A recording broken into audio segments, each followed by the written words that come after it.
Welcome to the Squirrel Tale. On part 4 of my Basics of Muzzleloader series, I'm going to be discussing gunpowder. This is targeted for beginners and trying to give a general overview of what you would need to know of someone new getting into muzzleloaders. And in particular, I'm going to mainly be focusing on black powder. Now, before we get started, if you like this kind of content, make sure you hit that like button so more people can get this video. So, first thing is, what is gunpowder? Gunpowder is a combination of chemicals in a granular form that, when ignited, sends a bullet downrange. That's a layman definition. I'm sure there's a more complicated one out there.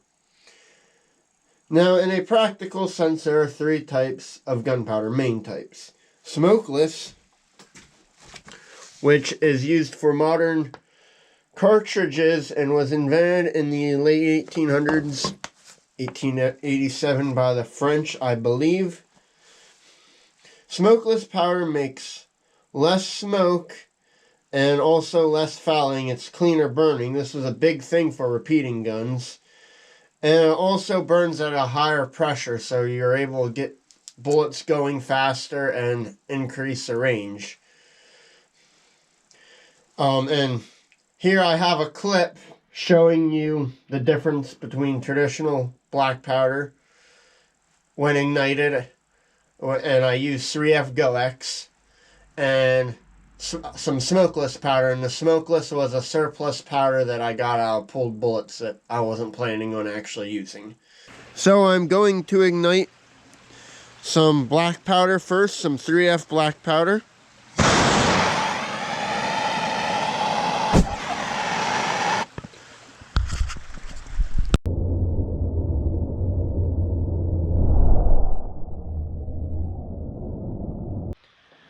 Next, I'm going to ignite some smokeless powder, and for those wondering, this is actually pulled out of some old ammunition, but it's powder I know I'm not going to use, so.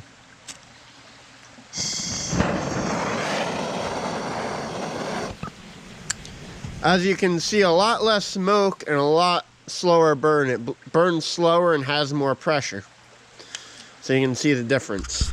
So, smokeless powder is never to be used in a muzzleloader because it generates significantly higher pressures, and if used in a muzzleloader, you will have catastrophic failure and it won't be good. There's some people have done videos showing you what happens, and it's not pretty. Next, we have black powder substitutes. This would be stuff like 777 and Pyrodex. Pyrodex is probably the most common. Now, they're kind of invented for the inline market, and the main advantage of them is the laws on real black powder, like the storage and transportation and selling, are stricter than smokeless in these substitutes. So that's really the advantage, is it might be easier to get. I've never actually used it, so because I've always had a good supply of traditional black powder. I have a couple stores around that carry it, so I've never used these substitutes, and I've heard that flintlocks do not ignite them very well, so I don't have experience with them. If that's all you have available to you, do some research. And then last we get to traditional black powder, black powder was invented hundreds of years ago by the Chinese, and then it came to Europe, and is what the first guns used. And it was pretty much a mainstay until the 1880s. And that's when the smokeless revolution happened. You have 3 brands of black powder that you'll find. GoX is the only American-made company, though this was originally DuPont. You can still find on the used market or in stores duplex cans and stuff like that. Now, I did in my safety video, be cautious buying used black powder, because you gotta be careful, you know what's in it.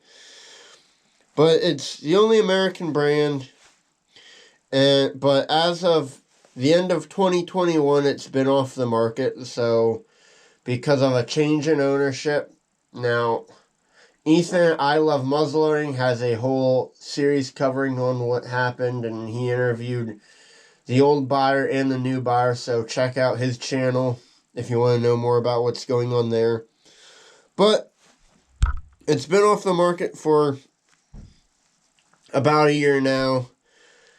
But when I talked to my local supplier, he is saying in a few months it should be back on the market. See if that actually happens.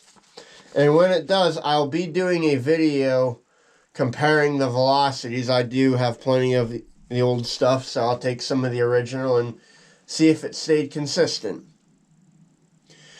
Then you have Schützen. This stuff. Now this is made in Germany and is very similar to GoX in pressure wise and on fouling wise. Very hard to tell the two powders apart of the similar granulation. So that's German made. And then you have the Swiss powder, which is right here. And that is made in Switzerland, which makes sense given its name. And that burns a little bit hotter and also burns a little bit cleaner, but it also brings a little bit more money. Probably worth it. Now for me, when it comes to what I've mainly used GoX because that seems to be what my local dealers carry the most of. But I have used the other two. I've been using Schützen lately because that's what I can get, and I have used the Swiss. I'm going to talk a little bit about the different sizes. Now for use in sporting arms, it's generally you have 1 to 4F. They also have can powders for black powder cannons. That's another topic, and I don't have many black powder cannons, so I'm really not knowledgeable on it. So you have 1F to 4F.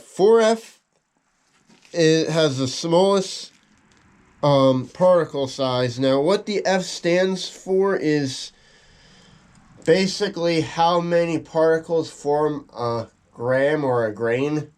So 4 of these will form a grain, I believe. And so that means the higher the number, the smaller. Now if you look at this, you can see that's some pretty fine particles.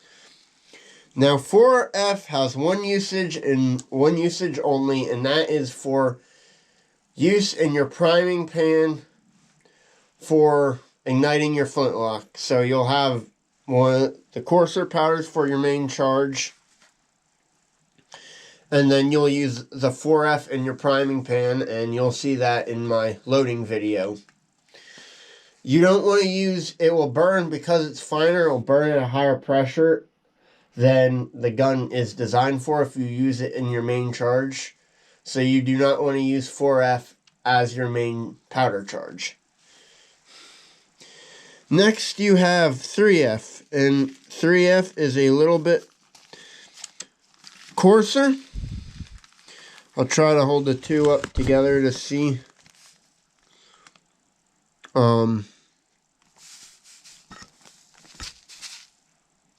You can see its particles are a little bit bigger. Now, 3F powder, the general rule, now this is not exact, you have a little bit of leadway, is 50 caliber and smaller, you generally use 3F. That'll generate more velocity for the smaller calibers. Next you have 2F, and that's even coarser. This is generally used on things larger than 50 cal, muskets, things like that. You know, black powder shotguns, I normally run 2F in. Now, that's not to say that you can't use 2F in smaller things. I've used 2F in my 36 caliber, and that's perfectly fine. but you will get less velocity. I did a video on that. I'll have a link to it in the end where I compared 2F and 3F in my 36, and it was a significant difference in velocity, couple hundred feet per second. And if you are careful, you can use 3F and something bigger, but you want to drop your charge if it calls for, and there's charts that'll show you how to do that, but be cautious when doing that and make sure you are using reliable sources for your load data. And then you have 1F. I currently don't have any 1F, but that would be used for very large caliber, like a 10 gauge shotgun or something like that, large bore. Brown Bass 1F would probably be appropriate in, and I might try that in the Brown Bass and stuff bigger than that. I am going to, when I get my blunderbuss built, I'm probably going to run 1F powder in that because of how big the bore is. So that's the general rule, is 1F is also for smaller cannons can be used. So that's your common sizes. Again, these three are what you're going to see the most of. 2, 3, and 4F, and 3F is probably the most common.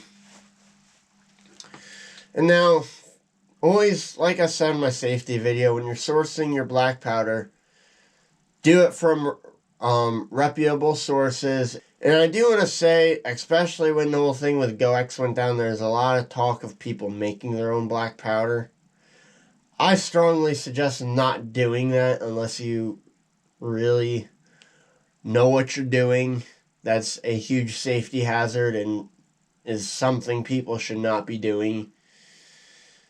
And also, the laws on that can be rather interesting, so you don't want to get yourself in trouble.